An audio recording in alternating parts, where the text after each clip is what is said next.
ঠিক আছে, বেরিয়ে গেছে।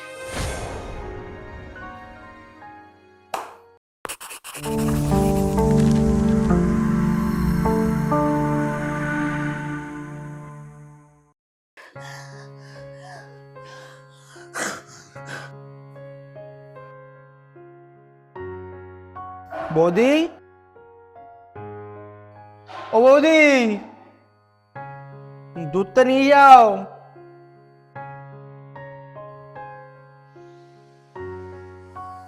কোনো বিপদ আপদ হলো না তো? সচরাচর তো এরকম হয় না। চাই কি একবার দেখি।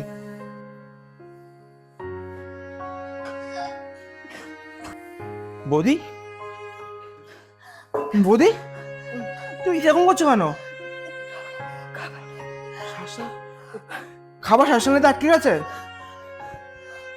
কিচ্ছু হবে না, ঠিক হয়ে যাবে, এখনই ঠিক হয়ে যাবে। বৌদি,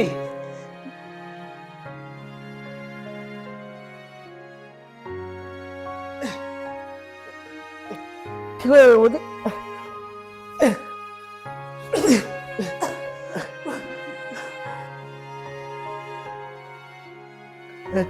ঠিক আছে, বেরিয়ে গেছে।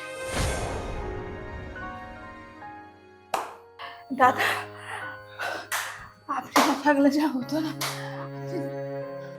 বাহ, তাহলে ভিতরে ভিতরে এইসব চলছিল, এই জন্যই আমাকে সকাল সকাল বাজারে পাঠিয়ে দাও?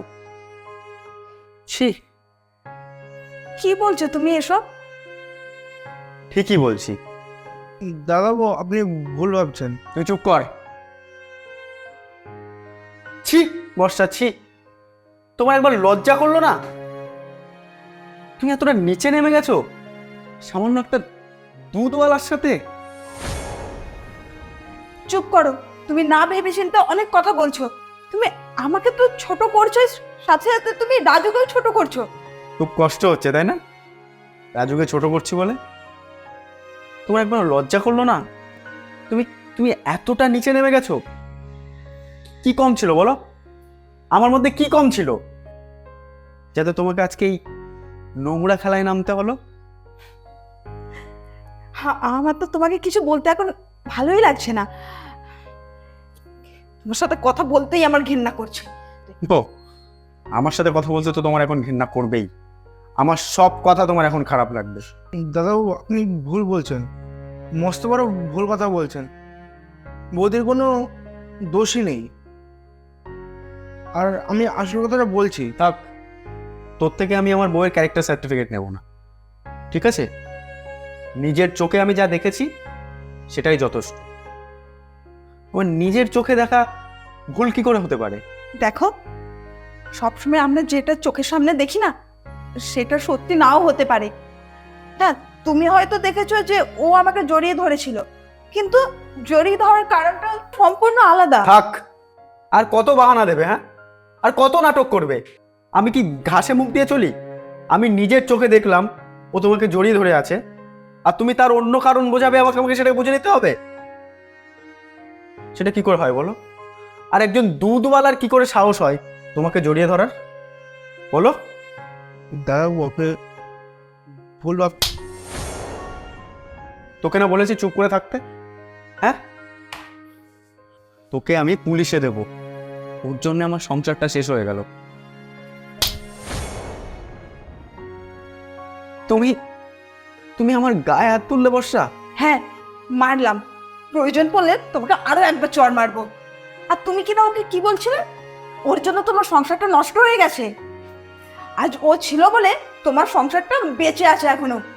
আমি বেঁচে আছি। মানে? মানে আমি এখানে বসে বসে খাবার খাচ্ছিলাম, তখন আমার গলায় খাবার আটকে যায় শ্বাসনালীতে। আশেপাশে জলও পাচ্ছিলাম না, কি করব বুঝতে পারিনি। এরকম অবস্থায় রাজু আসে, এসে আমাকে দেখতে পায়। তখন ও ফার্স্ট এসে আমার পিঠে হাত চাপড়ায়, কিন্তু কোনো কাজ হয়নি।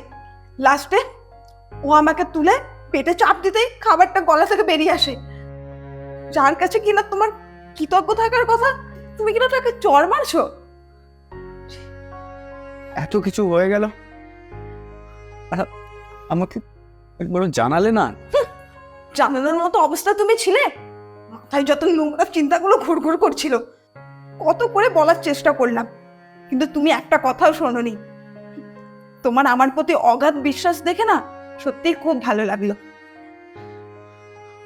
আমাকে ক্ষমা করে দাও প্লিজ রাজু ভাই, আমাকে ক্ষমা করে দে প্লিজ। না জেনে না বুঝে আমি তোকে মারলাম, তোকে কত বাজে বাজে কথা শোনালাম।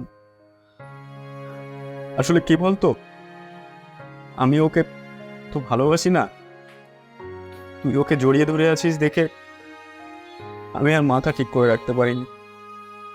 আমাকে ক্ষমা করে দে প্লিজ। আমি সব কিছু বুঝতে পারছি, কিন্তু আমি দুধ বিক্রি করতে পারি, গরিব হতে পারি, কিন্তু মেয়ে দেখলে হামলে পড়ি না। থাক ভাই, এই কথাগুলো বলে আমাকে আর শাস্তি দিস না। আমি যা ভুল করেছি তার জন্য আমি এমনিতেই শাস্তি পাচ্ছি। ঠিক আছে, আমি আসছি।